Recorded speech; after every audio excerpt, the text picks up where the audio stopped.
Welcome to Luca and Miguel. Enjoy the video. You're starting immediately. Make sure your Xbox is online and the current account is signed out. Once done, press the Xbox button to open the guide and choose Profile and System, then Sign Out. This frees the slot for a new sign-in. You'll need the new Microsoft account email and password on hand, and if you use two-step verification, have your phone or authenticator ready. This avoids interruptions when you add the new account. Now add the account. Press the Xbox button, go to Profile and System and pick Add or Switch, then Add New. You're halfway there.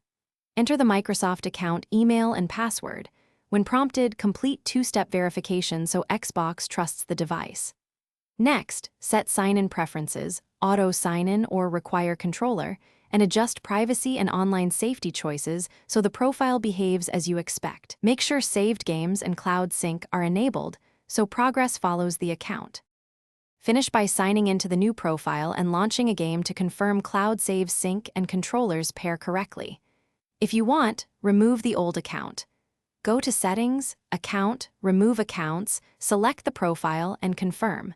If something breaks, check your network and password first, then rerun two-step verification. Clear the console's local saved MAC address and restart the Xbox if sign-in fails.